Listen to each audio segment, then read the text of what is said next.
இந்த இலுமினாட்டியோட செயல்களை பொறுத்த வரைக்கும் நீங்கள் பார்த்தீங்க அப்படின்னா, அவருடைய கொள்கைகள் கண் இருக்கிறவங்க தான் அவங்கள பார்க்க முடியும், காது இருக்கிறவங்க தான் அவங்கள கேட்க முடியும் அப்படின்னு சொல்கிறாங்க. ஏன் தெரியுமா?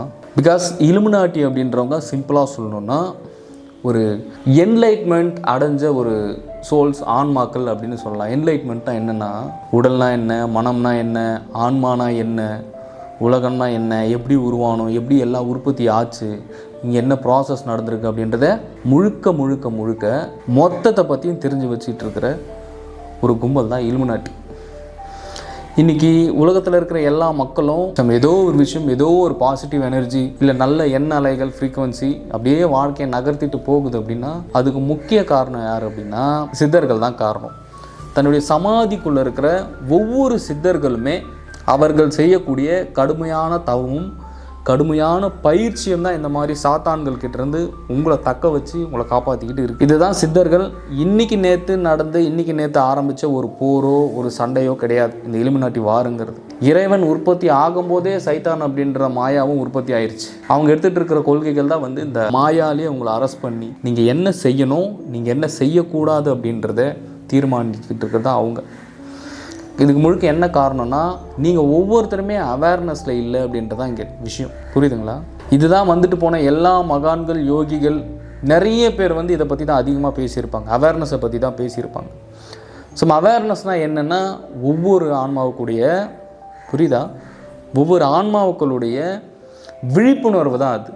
அந்த ஆன்மா எப்போ விழிப்படைய ஆரம்பிக்குதோ, ஆன்மா விழிப்படைய வச்சுட்டிங்கன்னா நீங்கள் எந்த இலுமினாட்டியும் இல்லை, இந்த மாதிரி எந்த தீய சக்திகள்கிட்டையும் நீங்கள் அண்டாமல், நீங்கள் அதில் சிக்காமல் ஒரு இறைவனை நோக்கியும் இந்த கர்மாவிலேருந்து நோக்கியும் எளிமையாக உங்களால் விடுபட்டு வெளியே வந்துட முடியும்.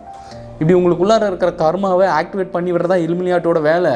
இது தெரியாமல் நீங்கள் இது எல்லாமே வேறொரு விஷயம். இது சொன்னால் உங்களுக்கு எந்த அளவுக்கு உங்களுக்கு புரியும் அப்படின்றதும் எனக்கு தெரியல. இது நீங்கள் எப்படி புரிஞ்சுப்பீங்க அப்படின்றதும் எனக்கு புரியல. இது ஒரு பெரிய விஷயம். இது எந்த அளவுக்கு உங்களால் அப்சர்வ் பண்ணிக்க முடியுன்றது தெரியல. இந்த மாதிரி விஷயங்கள்லாம் ஒவ்வொரு மனிதனுக்குள்ளேயும் இயல்பாகவும் யதார்த்தமாகவும் எப்பவுமே நடந்துகிட்டு இருக்கு. ஆமாவா இல்லையா? அப்படியே நெகட்டிவாக எப்பவுமே உங்களை ஒரு லோ ஃப்ரீக்குவன்சிக்கும் ஒரு குறைந்த தன்மைக்கும் உங்களுடைய உடலில் இருக்கக்கூடிய எல்லா அணுக்கள் முதற்கொண்டும் உங்களுடைய மனமே ரொம்ப லோவாக செயல்பட்டுக்கிட்டு இருக்கும். இது முக்கியமாக முழுமையான காரணம் என்னென்னா, உங்களுடைய ஆன்மாவோட சக்தியை எப்போ ஒருத்தன் இன்க்ரீஸ் பண்ணுறானோ, எப்போ ஒருத்தன் தன்னுடைய ஆன்மாவுடைய சக்தியை பெரும் சக்தியாக பரபிரமமாக கொண்டு போகிறானோ, அப்போ தான் அவனுக்கு சுற்றி இருக்கிற அந்த கர்மாவனுடைய எல்லா தொடர்புகளும் கட் ஆகும். ஏன்னா ஒவ்வொரு கர்மாவுமே இங்கே ஆக்டிவேட் ஆகிட்டு இருக்கிறது எதன் மூலயமா, எதன் வழியான்னு பார்த்தீங்க அப்படின்னா இந்த எண்ணலைகள் மூலயமா தான் முதல்ல அட்டாக் பண்ணி காலி பண்ணும். ஏன்னா பல விதங்கள், பல கோணங்கள் ஒரு கர்மா அப்படின்றது எடுக்குது, பல விதமாக ஒருத்தங்களை தாக்குது. அதில் குறிப்பாக ரொம்ப வச்சு செய்கிறது எதுனா தாட்ஸ்.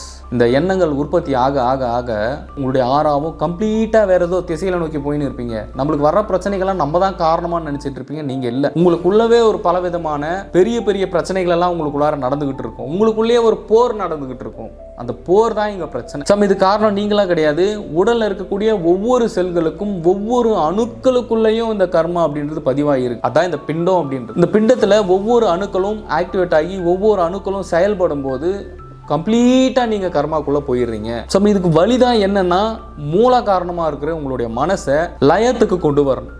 முழுக்க லயம் பண்ண ஆரம்பிக்கணும். ஏன்னா உங்களுடைய கண்ட்ரோலில் நீங்கள் இருக்க மாட்டீங்க. நீங்கள் நல்லா ஆராய்ச்சி பார்த்தீங்கன்னா உங்களுக்கு தெரியும். நீங்கள் ஒரு செயலை நீங்கள் செய்ய போகிறீங்க அப்படின்னா அதை நீங்கள் நினச்சிங்கனாலும் அது உங்களால் செய்ய முடியாது. வேற ஏதோ ஒரு விஷயத்தை நீங்கள் டைவர்ட் ஆகி பண்ணிகிட்டு இருப்பீங்க. இந்த மாதிரி விஷயங்கள்லாம் ஒவ்வொரு மனிதனுக்குள்ளேயும் இயல்பாகவும் யதார்த்தமாகவும் எப்பவுமே நடந்துகிட்டு இருக்கு. ஆமாவா இல்லையா? தலையாட்டுங்க.